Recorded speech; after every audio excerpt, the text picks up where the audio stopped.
E approfittiamo questa sera della presenza del collega Michele Lacarana, professore del Dipartimento di Economia dell'Università de Quilmes di Argentina, per provare a farci raccontare da lui del fenomeno Milei, di quello che succede in Argentina e anche dei possibili paralleli con l'Italia e con il resto del mondo, dei comportamenti in generale di una destra crescente, avanzante, dilagante un po' dappertutto, ma che non ha esattamente le stesse caratteristiche di altrove. Questo nell'ambito di un tentativo che facciamo come circolo per noi di aggiornarci, di capire il più possibile per avere gli strumenti poi per poter parlare, discutere e affrontare la realtà con cognizione di causa. Io ringrazio molto Miguel, di cui approfittiamo questa sera, così quasi all'improvviso, dovendo lui ripartire tra un po', e lo stiamo a sentire volentieri. Grazie. No, ringrazio a Beppe, anche a Ada, a tutti voi che mi hanno invitato a fare questa puntata. Questo non è proprio il mio mestiere, perché io lavoro sulla economia ecologica, l'economia circolare, l'ambiente, però ho fatto una ricerca, come hai letto, e ho messo il meglio di me per fare una cosa che magari si capisce che cosa sta succedendo oggi in Argentina, no? Dal dicembre 2023 l'Argentina di Javier Milei costituisce un laboratorio senza precedenti della storia politica contemporanea, la prima amministrazione apertamente libertaria anarcocapitalista su scala nazionale al mondo. A più di 2 anni e mezzo di governo, il bilancio è contraddittorio. Vi non sono risultati macroeconomici indiscutibili in materia fiscale e di stabilizzazione monetaria, ma persiste un costo sociale severo che ricade sui ceti a reddito medio e basso, sui pensionati e sui lavoratori informali. Questo adesso l'indice, parleremo un po' del progetto economico, il quadro sociale, lo scenario politico. Ho fatto 3 scenari verso il 2027 che sono così non troppo complessi. Dopo mi è venuto in mente di fare questo del leadership, del liderazgo carismatico a confronto fra Milei e la Meloni, che mi pare interessante per farlo qui in Italia. Le basette sono diverse. Le basette. Sì. Bene, vediamo. Qual è la pietra angolare di questo progetto economico? È l'aggiustamento fiscale. Il governo Milei ha eseguito tra il dicembre 2023 e la metà del 2025 uno degli aggiustamenti fiscali più drastici della storia argentina contemporanea. Secondo stima qualcuno degli analisti, l'aggiustamento è montato a circa 69 miliardi di dollari al valore attuale. Il bilancio 2026 ha consolidato questo aggiustamento come politica di Stato, contabile nell'area più sensibile della spesa sociale, istruzione, sanità, opere pubbliche e pensioni. Lo stesso presidente Milei, nell'evento Argentina 2026, Inserimento Globale, organizzato dalla Banca di Valore, ha affermato che l'economia si sta espandendo a un ritmo del 5% annuo e che l'Argentina è tra i paesi che più sono cresciuti in America Latina nel 2025. Questo dopo vediamo che non è tanto così, perché Milei a volte dice qualcosa che non è vera, no? Il governo sottolinea l'equilibrio fiscale, il calo dell'inflazione e l'apertura dei mercati come conquista irreversibili. Però, vediamo, c'è un divario tra macro e microeconomia. economista più vicino al governo, che si chiama Riccardo Ariuso, ha espresso con chiarezza le principali tensioni del modello. In questo momento ciò che serve a che l'economia reale migliori, la distanza tra i buoni indicatori macroeconomici e la situazione quotidiana di imprese, commerci, consumatori e la popolazione e la grande vulnerabilità politica del progetto libertario. Questo divario fra macro e micro, no? Se parla tantissimo che il macro va bene, però nel micro la questione non è così, no? E questo è la grande vulnerabilità del progetto in questo momento. I dati del primo trimestre del 2026 sono evidenti. I salari del settore privato registrato sono cresciuti 32% tra febbraio 2025 e febbraio 2026, ma l'inflazione generale è stata 36%, pertanto i salari reali sono diminuiti. Lo stesso nel marzo del 2026 i salari hanno registrato un aumento nominale del 3%, ma hanno accumulato 7 mesi consecutivi di calo del potere di acquisto, con una perdita reale del 4,7%.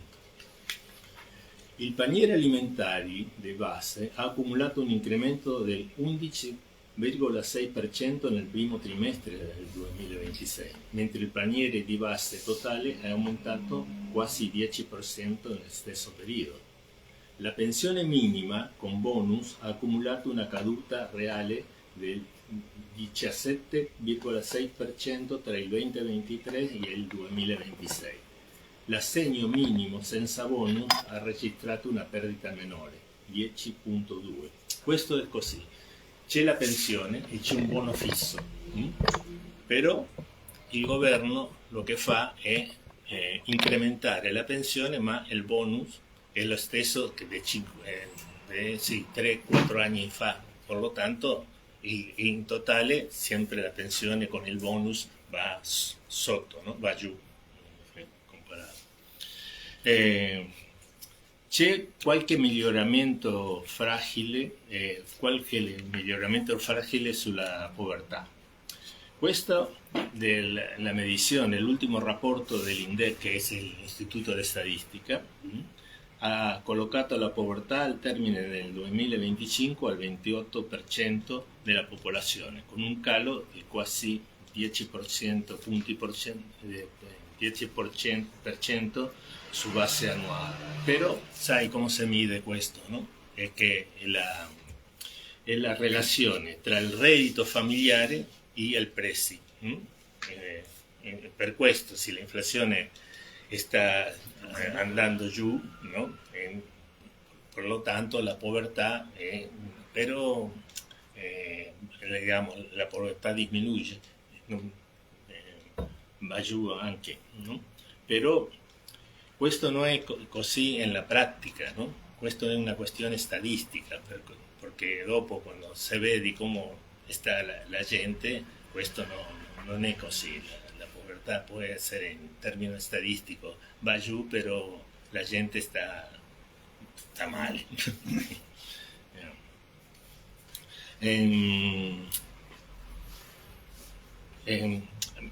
Per esempio, un studio qualitativo del CLACSO, che è la Commissione Latinoamericana di Scienze Sociali, sull'inclusione finanziaria condotto tra gennaio e febbraio 2026, rivela che il debito nei settori informali non è un progetto di investimento, bensì un gioco costante per sopravvivere. Ossia, la gente va a prendere il cibo nel supermercato con la carta di credito. Però dopo quello che noi le diciamo la bici finanziaria, no? Perché sempre va adelante, però la tassa se non paga è 100%, che si deve pagare su quello che non paga della carta. L'interesse, sì. Il finanziamento digitale funziona come un'emergenza sociale finanziata che assorbe lo shock inflazionistico, configurando quello che lo studio di CLACSO definisce come una privazione di futuro. mi pare una buona definizione questa. Vediamo il modello produttivo di lungo periodo. Il piano strategico del governo mira a consolidare l'Argentina come esportatore di energia. Non so se hanno ascoltato una cosa, si dice in spagnolo vaca muerta, che sarebbe mucca morta, che è un posto nella Patagonia dove si fa il fracking, però massivo, una questione massiva. Entonces, la exportazione di energia, di minerali, terre rare e prodotti agroindustriali. Hanno proiettato che entro il 2030 il paese potrebbe esportare oltre 30 miliardi di dollari solamente nel settore energetico. Questa visione implica una ristrutturazione strutturale, meno industria manifatturiera, meno presenza statale nella scienza, nella ricerca, nella università pubblica in contrazione e una classe media ridotta. I critici avvertono che questo modello riproduce la vecchia dipendenza della rendita delle risorse naturali, senza filiere produttive interne. Vediamo questa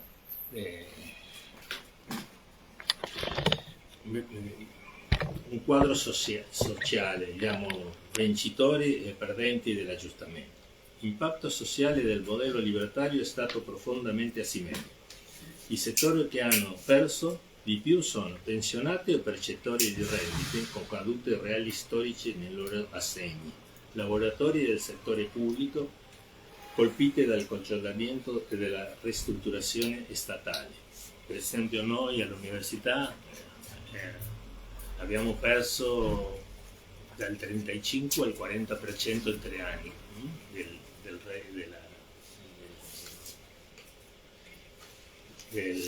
del salario reale, no? L'altro che hanno perso di più sono i dipendenti informali e autonomi, privi di protezione sindicale e di accesso ai contratti collettivi. Si deve capire che in Argentina più o meno il 45, quasi il 50%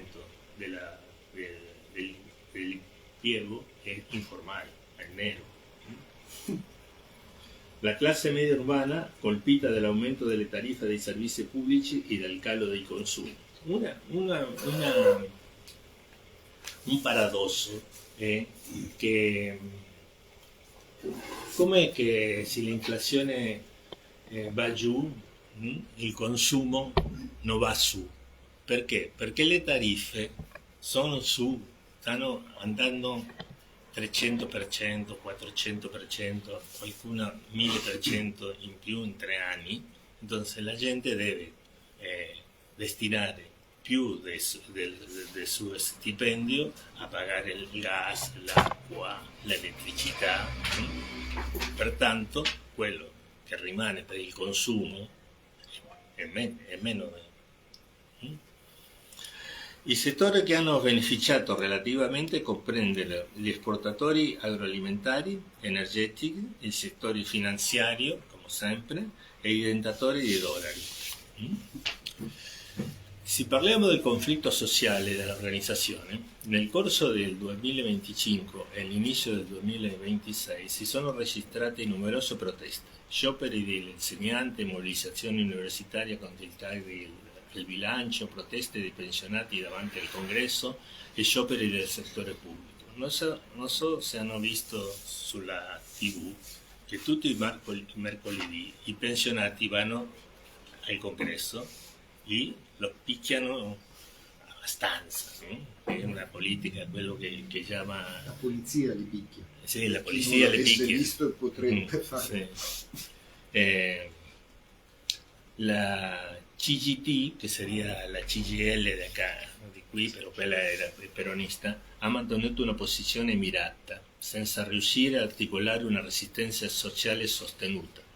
Il movimento picchettero si è frammentato, alcuni settori sono cooptati e altri sono in resistenza attiva. Il movimento picchettero è quello autonomo, no? Che sono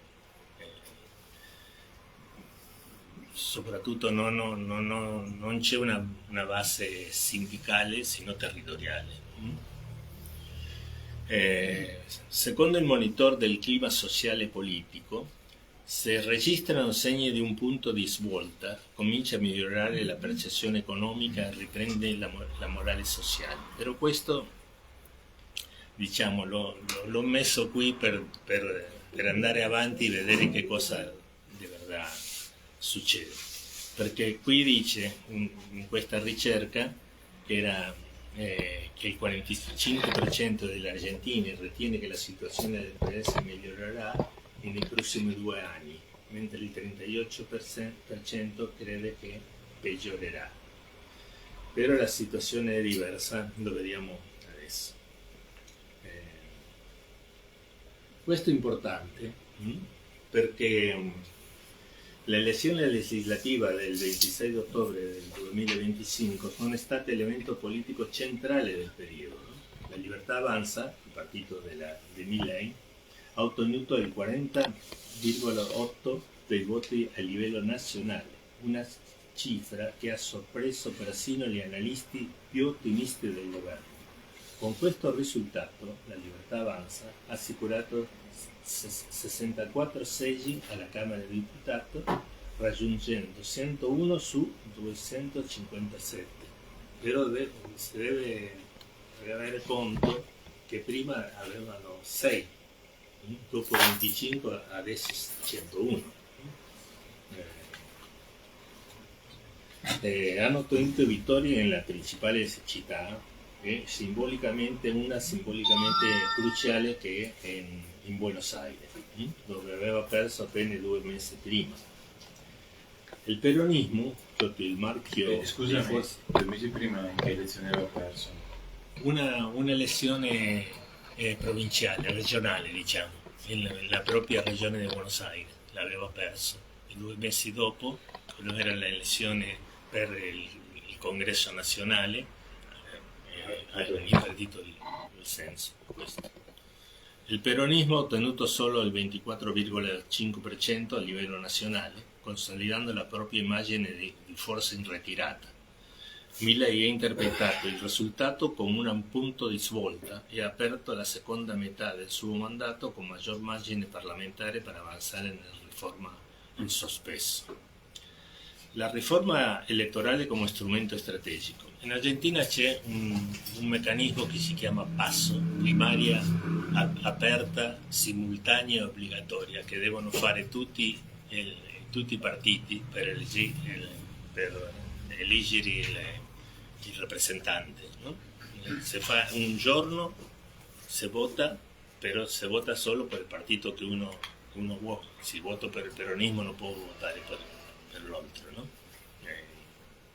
E uno deve registrarsi prima? No, già c'è il padrone nazionale. In pratica così si dichiara il voto? Così si dichiara il voto? Come si dice? Si dichiara per chi si è votato? O per no, non si dichiara. No. Però non può mettere lo stesso... La stessa persona non può votare da due sì, non può mettere uno del peronismo e un altro della sinistra. No, ma lui sta chiedendo, ma in questa maniera il governo scheda le persone che votano per quel partito o per quell'altro partito? No, perché il voto è segreto. È segreto. È come una votazione nazionale. È lo stesso sistema che se fosse la votazione per il presidente o il congresso, la stessa forma. Però volevano eliminarla questa PASO, però non hanno potuto farlo, non hanno potuto approvarla e questo è diventato come come si dice, una derrota, una sconfitta del governo, no? Ho dimenticato di dire che questo risultato è un risultato di Trump, in realtà, di Scott Bessent e del tesoro norteamericano, no? Perché le hanno messo 2.500 miliardi di dollari prima delle elezioni per chiudere la crisi finanziaria del momento che stava portando via a Milei e tutto il suo progetto. Si los gringos no venían con questi 2.500 milioni di dollari, avevano perso, magari implosionava la libertà avanza. Así che Trump è un buon amico di Milei. Però ha detto dopo, abbiamo fatto buon mercato, ha detto, perché non solo hanno guadagnato di più, no? Con questo. Bueno, la opposizione, il kirchnerismo, ¿no? Il kirchnerismo di Cristina Kirchner, ¿no? Non trova ancora la propria collocazione. Cristina Kirchner sotto processo e condannata, sai che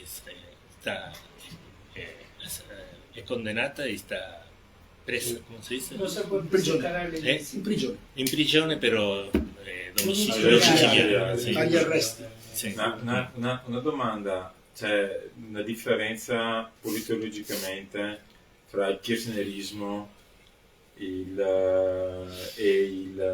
peronismo? Forse è meglio che di queste cose chiediamo alla fine e lasciamo finire il discorso. Però il kirchnerismo, diciamo, sería un po' alla sinistra del peronismo in generale, per dirlo così.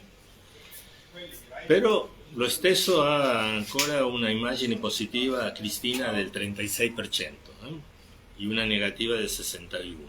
Y Axel Kicillof, che è il governatore della provincia di Buenos Aires, una delle principali regioni del paese, sai com'è, l'Argentina c'è 45-46 milioni di abitanti, 15 milioni abitano nella regione metropolitana di Buenos Aires. C'è un comune che si chiama La Matanza, che c'è 2 milioni, un comune, 2 milioni di abitanti. E quello, come vota quello, può influire in tutto il risultato nazionale di una elezione.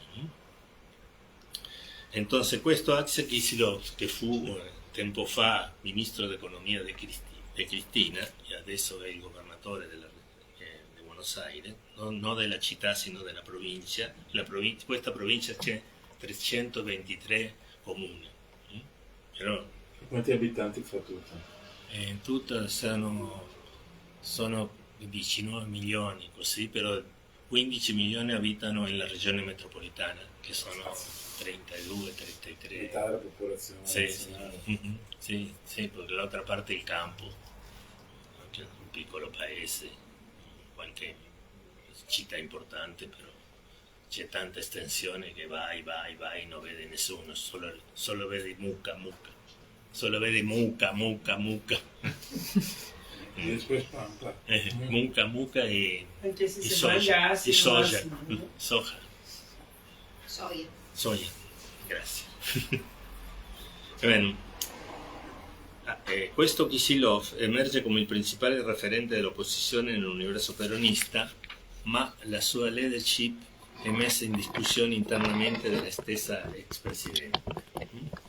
La sinistra, il Frente di Schierda, con Miriam Bregman, non so se l'hanno ascoltato nombrare, che è bravissima, è una diputata bravissima. È troschista, mi pare. Sì, troschista, Front de Schierda Internazionale. Sì, però è bravissima, è la figura prominente in questo momento. Anche c'è una buona immagine in tutta la gente, ancora quella che è della sinistra. Hanno l'11%, che la posizionano come la terza forza, però è una terza forza che sta lontana, no? Ma non c'è capacità di contendere per il potere, no? Però che l'11% è più di quello che hanno tenuto sempre, era il 5-6%, no? Bene, vediamo questo dei tre scenari. Questa proiezione contempla nel periodo 2026-2027 con le elezioni presidenziali come un punto d'arrivo, ma sono scenari semplici, magari è necessario introdurre altri elementi per rendere più complesso questa analisi, però non è proprio più mestiere questo. L'ho fatto 2 settimane così. Bene, l'escenario 1, le ipotesi centrali. Il progetto economico si mantiene senza cambiamenti sostanziali, continuità dell'aggiustamento fiscale, regolamentazione e apertura, l'inflazione continua a stabilizzarsi gradualmente, ma senza recupero del potere di acquisto reale fino al 2027. Il risultato elettorale sarebbe che Milei viene rieletto probabilmente al primo turno e con un ampio vantaggio al ballottaggio. L'elettorato premia la stabilità e penalizza la mancanza di un'alternativa credibile. La narrativa il peggio è passato funziona di anestesico della memoria del costo sociale. Il rischio, accelerazione inflazionista imprevista, crisi finanziaria internazionale, escisione interna della libertà avanza, emergenza di un candidato di opposizione trasversale. Questo sería il rischio di questo primo scenario. L'escenario 2, crisi di governabilità politica, questo c'è una probabilità media, l'ipotesi centrale, il deterioramento sociale accumulato erode la base elettorale del progetto libertario. Il divario tra i buoni dati macro e l'esperienza quotidiana diventa politicamente insostenibile. Il governo affronta una crisi di governabilità che lo costringe a correzioni. Il risultato elettorale, Milei perde la relazione in un ballottaggio competitivo. Il primo turno potrebbe mostrare la libertà avanza come prima forza, 35-38%, ma senza capacità di vincere al secondo turno. L'opposizione raggiunge la trasversalità necessaria per andare avanti. Fattori scatenanti, un shock inflazionistico significativo, un scandalo di corruzione maggiore come questo che c'è in questo momento, il capo di gabinetto che si chiama Manuela Dormi, no? ha detto, ho dimenticato che aveva 500.000 dollari in nero. E mia moglie e io abbiamo fatto lo stesso che fanno tutti gli argentini, abbiamo risparmiato in nero senza dire niente per pagare le tasse. Lo ha detto nella conferenza di prensa il capo di gabinetto. Un'altra cosa che può influire è la rottura con Trump o il crollo di Trump, che può essere anche, no?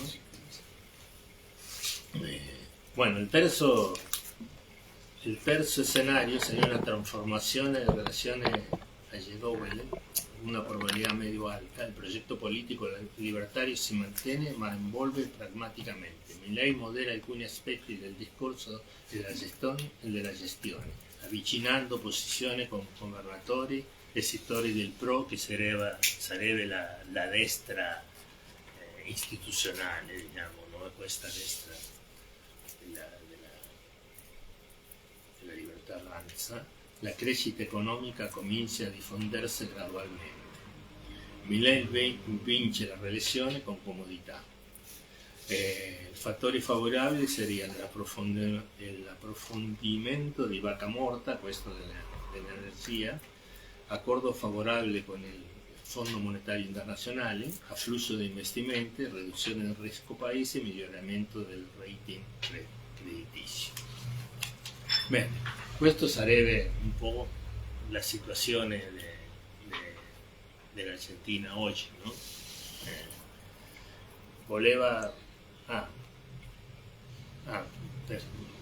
Mi ho dimenticato di andare avanti con le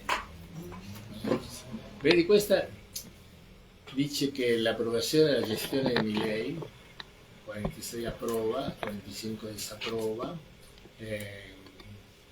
Qual è il problema? No? Questo che dice l'attenzione, per la prima volta dell'insegnamento consultore come l'ASCA e molto, mostrano i vantaggi molto equilibrati. Il calo di fiducia ad aprile del 2026, di Tela è un'università privata che c'è permanentemente una medizione della fiducia sul governo, è un crollo del 12,1%, per il caso Adorni, che conferma che la rielezione non è garantita, no? Di questo ne parlava adesso. Vedi, questo mi pare interessante, no? Il livello di approvazione e il rifiuto. Tutti questi sono consultanti dell'impresa, consulenti. Come si può vedere, il livello di disapprovazione in tutta è maggiore che il livello di approvazione. Questo è per il governo. Quando parliamo dei livelli di immagine positiva e negativa, questo è su Milei, l'immagine personale.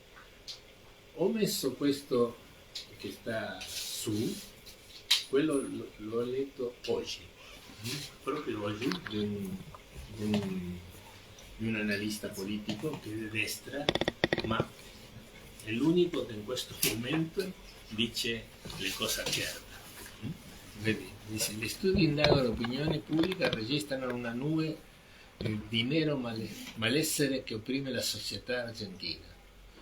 Coloro che confessano di provare rabbia raggiungono quasi il 40%, e coloro che si sentono tristi o scoraggiati superano il 37%. È un'inquietudine simile a quella che gli stessi sondaggi iniziarono a rivelare durante la quarantena del 2020. Un stato di animo che ha funzionato come impulso per l'arrivo al potere di Javier Milei. Per quanto, se uno lo lee alla rovescia, che può dire? Che è il momento in che la gente stanca di Milei, no? Proprio. Paradossalmente per le stesse ragioni per cui l'ha votato. Sì. Bueno, questo è il fattore del rifiuto, no? La gente sta stanca della corruzione, della disoccupazione, del prezzo, dell'inflazione che continua, il problema della democrazia, delle istituzioni.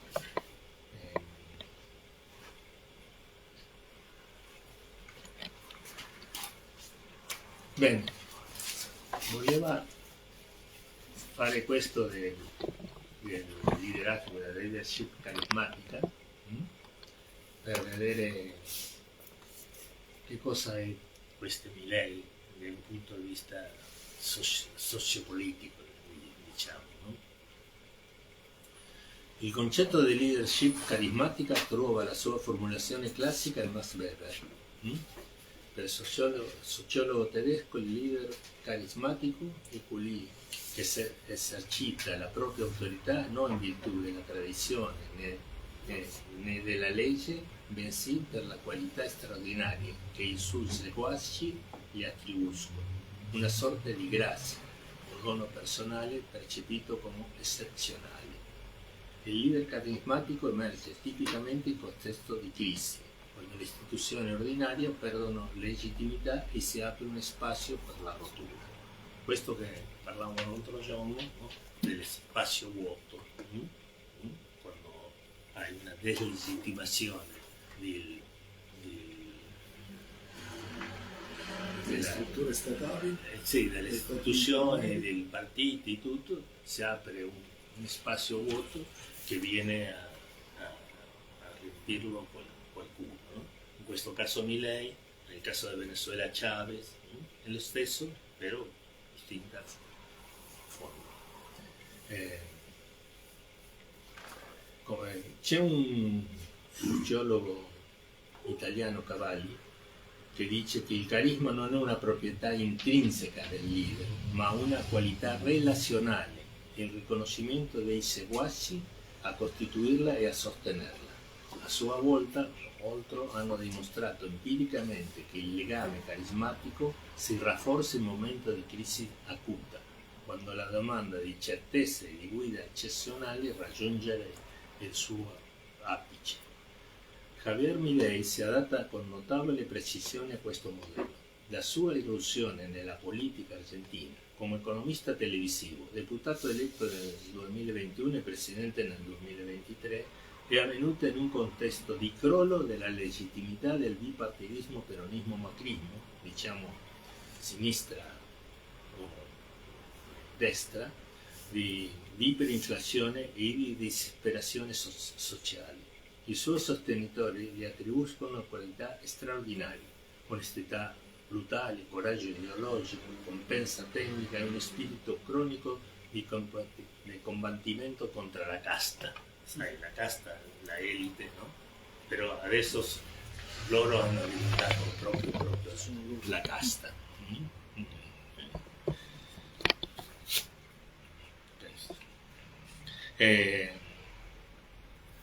A proposito del leader carismatici latinoamericano, l'elemento distintivo non è tanto il programma quanto la capacità di incarnare simbolicamente la rottura con un ordine percepito come corrotto e illegittimo. È precisamente questa funzione che Milei assolve nella scena politica argentina.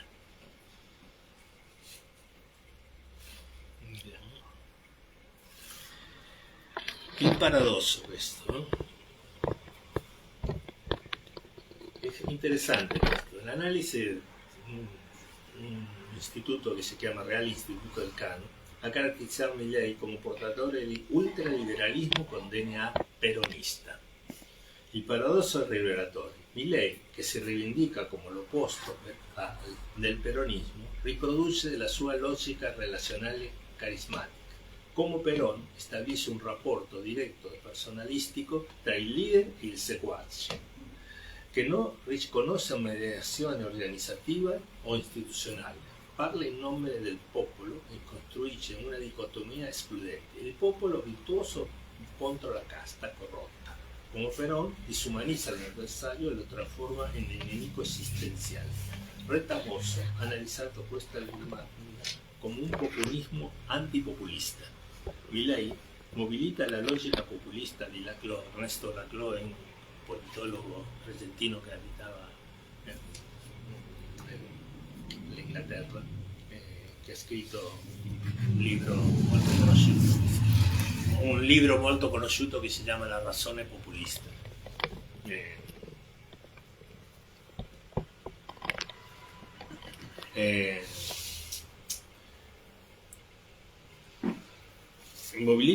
Milei mobilita la logica populista, la costruzione di una frontiera politica tra il popolo e il suo altro, pur rifiutando retoricamente qualsiasi etichetta populista, proponendo un programma di smantellamento dello Stato che inverte i contenuti storici del populismo latinoamericano.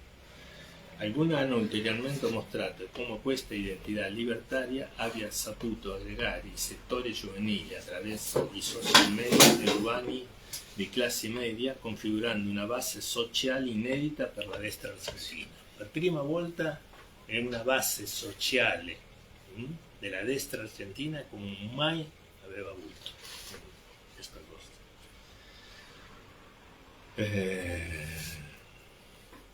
La differenza sono programmatica ma non strutturali in termini di stile del leadership. Milei propone meno Stato, laddove Perón proponeva di più, ma entrambi fanno quello rapporto diretto al leader massa senza intermediari istituzionali. Il suo programma è assolutamente rivoluzionario e mal si concilia con l'istituzione costituzionale, la democrazia e le divisioni di potere. In prospettiva comparata, si è inquadrato il mileismo nel contesto più ampio della destra estrema 2.0 globale, un fenomeno che, pur non riproducendo il fascismo storico, costituisce la minaccia più seria alla democrazia liberale contemporanea, proprio perché combina carisma personale, mobilizzazione digitale e un programma istituzionalmente desestabilizzante.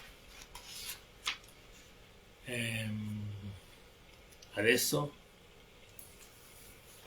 vuoi parlare di quello che non dovesse farlo. La Giorgia Meloni, il leader carismatico istituzionalizzato. Giorgia Meloni condivide con Milei il carattere di leader di rottura di destra, il discorso antisistema e la capacità di mobilitare elettori scontenti. Ma qui finiscono le somiglianze strutturali più importanti. Le differenze sono profonde e riguardano tanto la natura della leadership quanto la sua sostenibilità nel lungo periodo. Secondo Baldini, Torconi e Angelucci, che sono sociologi italiani, il successo di Fratelli d'Italia è riconducibile a un mix di elementi populisti. Vicinanza al leader i liberali europei e un'eredità organizzativa e culturale del post-fascismo italiano, il tutto accompagnato di un progressivo rebranding, siamo faccia a faccia verso la famiglia della destra radicale e populista europea. Si tratta quindi di una leadership carismatica che ha saputo istituzionalizzarsi in modo organico a differenza del caso argentino. Non vuoi leggere tutto questo che sta messo lì. Io volevo chiederti cosa vuol dire BCRA e LLA. BCRA es el Banco Central de la República Argentina y el otro es el Banco Central Europeo. No, BCE sí se vio, LLA es el partido de Milei. No. LLA. Ah, la LLA sì, la Libertà Avanza. La differenza più determinante tra le due leadership non è programmatica bensì contestuale. Meloni governa in Italia, un paese con istituzioni democratiche solide forgiate nel secondo dopoguerra, ancorato all'Unione Europea, alla NATO e una economia industrializzata. Questi ancoraggi funzionano da contrappesi che moderano e incanalano l'impulso dirompente della sua leadership. Non può uscire dai trattati dell'Unione Europea, non può ignorare la Banca Centrale Europea, non può smantellare lo Stato sociale senza conseguenze elettorali immediate in un paese con alta densità sindacale e civile. In questo senso si tratta di una leadership carismatica che ha subito un processo di istituzionalizzazione, nel senso che Weber assegnava a questo termine. Il carisma originario si è progressivamente incorporato in strutture organizzative e normative stabili, perdendo la sua qualità eccezionale ma guadagnando in durata e credibilità. Milei, al contrario, opera in Argentina, un paese con decenni di crisi istituzionale, bassa fiducia nel potere giudiziario, una banca centrale storicamente dipendente dall'esecutivo e un'economia strutturalmente vulnerabile agli shock esterni. In questo contesto il carisma personale può fungere da unico fattore di coesione del progetto.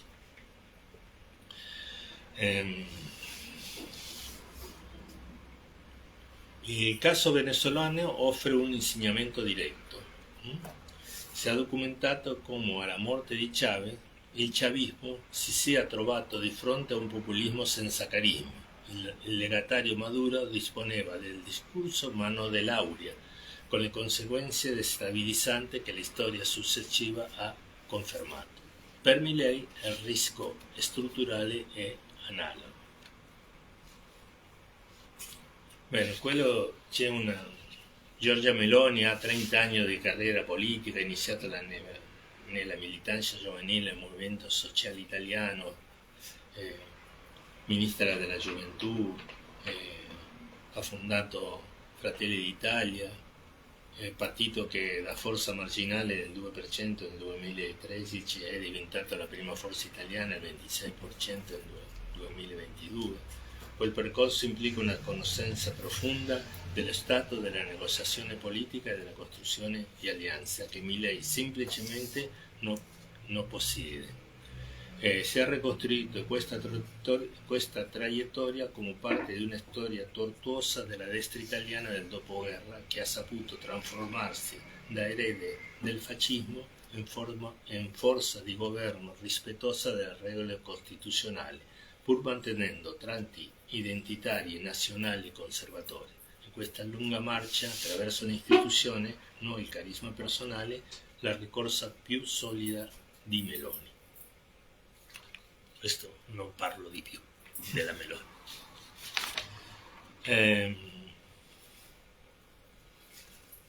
Bueno, questo è lo che stiamo parlando, il carisma.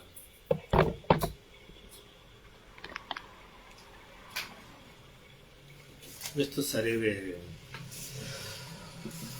Bueno, prima possiamo dire che la gestione di Milei presenta un paradosso strutturale, economicamente trasformativa e socialmente costosa. Ha ottenuto ciò che nessun governo precedente aveva conseguito in decenni: equilibrio fiscale, disinflazione, reinserimento finanziario internazionale, ma a un prezzo che ricade in modo sproporzionato sui settori più vulnerabili della società. Il divario tra i buoni indicatori macro e l'esperienza quotidiana dei milioni di argentini è la principale vulnerabilità di questo progetto. Le tre domande chiave sarebbero questo: è possibile mantenere il progetto economico con un forte impatto negativo sui redditi? Qualcuno dice che sì, almeno fino al 2027. Il governo ha dimostrato una notevole resistenza politica al costo sociale. Si può dire che questo è vero, perché a volte intervistano qualcuno a strada e dicono no, io ho perduto il mio lavoro, però ho fiducia che questo è il governo che Te lo dia. Te lo dia e hai un buon posto di lavoro. sì, no, che Pucci l'economia. sì, che andrà avanti con l'economia e con la società in Argentina. E c'è però questa è una fiducia che si sta perdendo. Sì, perché se non c'è i soldi in tasca, quanto può durare questa fiducia? L'altra domanda sarebbe dire: è possibile mantenere il progetto politico libertario con questa performance economica? Questo, con maggiore precarietà, il progetto politico dipende eccessivamente dal carisma personale di Milei e dell'assenza di un'alternativa di opposizione credibile. Questo è importante, che il problema di Milei che si sostiene oggi non è tanto per Milei, sino perché è una scienza, non c'è nessuno nell'opposizione capace di fare un'alternativa. E la terza è se Milei può vincere, e sì, con una probabilità superiore al 50% nelle scenario attuale, però questo vantaggio non è definitivo. L'economia avrà l'ultima parola di questo. È importante tenere in conto che questo della corruzione, di cui ho parlato prima, è troppo importante. Ho fatto un piccolo appuntamento di Alessandro Pizzorno, un sociologo di Trieste, filosofo, politologo italiano, faceva lezione è morto, però faceva lezione a Firenze. È nato nel 1924 a Trieste, è morto nel 2019 a Firenze. Pizzorno diceva che la corruzione prospera di più tra le persone che salgono al potere in nome della nuova politica e non della vecchia. Questo mi sembra importantissimo. Per Pizzorno, che scrive questo da molti anni, bisognerebbe fare particolare attenzione ai discorsi antipolitici che vengono a pretendere di curare la politica all'esterno. Perché lì che il peccato mostra la sua fiaba, la sua, come si dice? Noi diciamo la hilacha. Adesso ho perso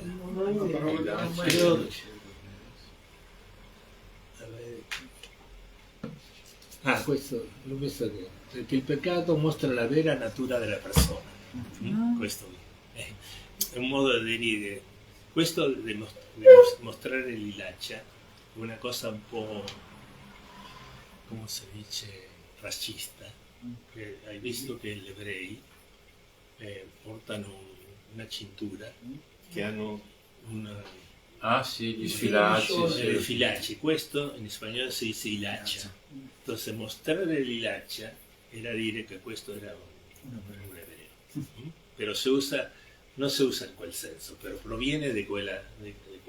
Mostrare l'hilacha è qualcuno che se va, che è buono, però alla fine mostra l'hilacha che era cattivo, non era una persona buona. Una forma di vivere. Quello è lo che stava leggendo, no? Perché, vedi, questo di Carlo Pagni, che è questo analista politico di destra, però che in questo momento è più chiaro, diciamo, perché è un libertario, no della libertà, non è un anarcocapitalista, diciamo. Però, vedi questo, come si può dire che... Però la controversia non riguarda più soltanto una questione morale o di corruzione, irrompe inoltre una vera e propria indigenza concettuale. Questo le dice questo al capo di gabinetto, un'indigenza concettuale da parte di Adorno nelle spiegazioni che fornisce per difendere la propria posizione e giustificare la gestione dei propri conti. Trattandosi di un capo di gabinetto, tal deficit appare per certi versi inconcepibile. Come può qualcuno dotato di così scarso spessore intellettuale essere arrivato a ricoprire quella posizione di potere? Per questo mi pare interessante vedere questo, delle persone che vanno su, fuori dalla politica, entrano nella politica, no? Questo che diceva Pisorno, che va giusto, no? Con questa forma, questa diagnosi del capo del gabinetto, no? Bene. Grazie. Tra la stabilizzazione macro